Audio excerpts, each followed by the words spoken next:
माता रानी का जो संदेश है कि आप अपने मन को कंट्रोल में रखो, संयम में रखो, मन की नहीं मानो, जो मन कहे वो नहीं मानना, जो आपकी विवेक अंदर से जागृत हुआ है कि सत्य क्या है असत्य क्या है, इस चीज़ को जानो। जो भवसागर से पार होना है वो कोई बहुत कठिन नहीं है, केवल अपनी पहचान। माता रानी कहती है तो अपनी पहचान कर ले, बस तू तो मेरा है ही, मैंने तुझे अपना बनाया हुआ है, तो मेरी पूजा कर या ना कर, तू तो मेरा है। जैसे माता रानी ने हमें अपना बना लिया तो उसके जितने गुण हैं वो हमारे में स्वाभाविक आ ही जाएंगे। जैसे पिता की जो प्रॉपर्टी होती है वो बच्चे को सहजता में मिल जाती है, ऐसे ही माता रानी की, राम जी का जो कुछ है वो सब हमारा ही है। हम ये विश्वास से चलें। हम यहाँ पर अखंड दीपक जलाते हैं, शेर से संदेश ले लिया कि मन को हमेशा वश में रखना है। कभी भी मन जो कहे कि ये मुझे अच्छा लग रहा है, मुझे करना है, वो नहीं करना। आप विवेक से विचार करो कि ये सही है कि नहीं, जो सही हो वो करो। और अब दीपक जगाते हैं, अखंड दीपक जगाते हैं, वो किस चीज़ का प्रतीक है कि दिया बले अगम का बिन बाती बिन तेल। माता रानी कहती तेरे अंदर तो मैं निगम ज्योति बन के प्रकट हूँ, मेरी ज्योति से तेरी आंख देख रही है, कान सुन रहे हैं, मुंह बोल रहा है, खाया पिया पच रहा है, वो माता रानी के अंदर जो शक्ति से हो रहा है। हम उस अंदर की शक्ति को ना पहचान के बाहरी चीज़ों पे ध्यान देते हैं, उस पर ध्यान दो। जैसे गुरुजी ने कहा कि संसार में ज़्यादा नहीं घुसो।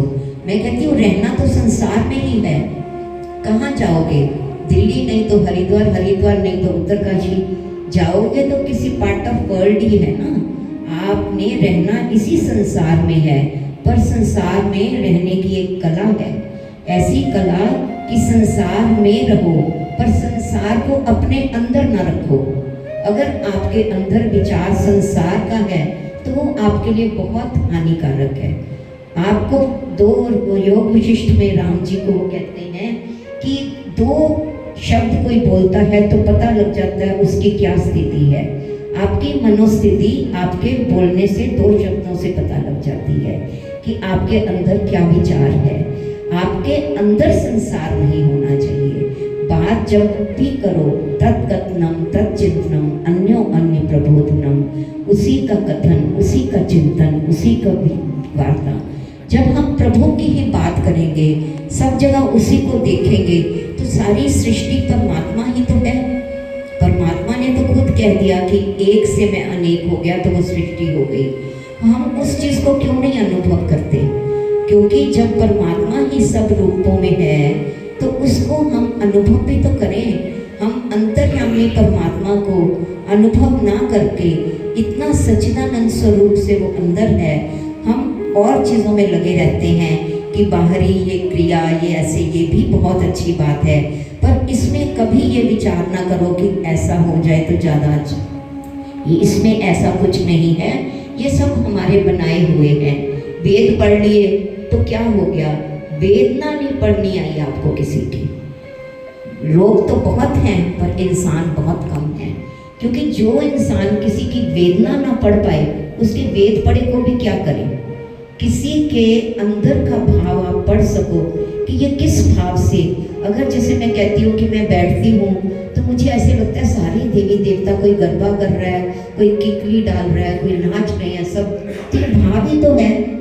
उस भाव से मुझे आनंद आ जाता है। और कोई देखता है कि ये फूल गलत चढ़ाए, ये वाला वो करना चाहिए था, सजावट कम है, सजावट ज़्यादा होनी चाहिए। अंदर की सजावट पे ध्यान दो।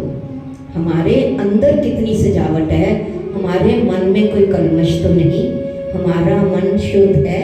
अगर हमारा मन शुद्ध है तो जैसे दर्पण होता है उसमें देखने के लिए 3 कंडीशंस चाहिए होती हैं। आपने कोई शीशा अगर देखना है तो उसका एक तो स्थिर होना। अगर शीशे को आप हिलाई जाओगे तो उसमें आपको मुंह साफ नहीं दिखाई देगा। मन अगर आपका ठहरा हुआ है, टिका हुआ है, शांत है, तो आपको अपने अंदर आपका आत्मा परमात्मा दिखाई देगा, आप अनुभव करोगे। अगर शीशे पे मैल है यानी ये काम, क्रोध, लोभ, मोह, इन चीज़ों की मैल है, तेरा मेरा, अच्छा बुरा, मान हानि, ये सब है। तो ये सब भी आपको दर्शन नहीं होने देंगे, आपको अपने ही दर्शन से वंचित कर देंगे।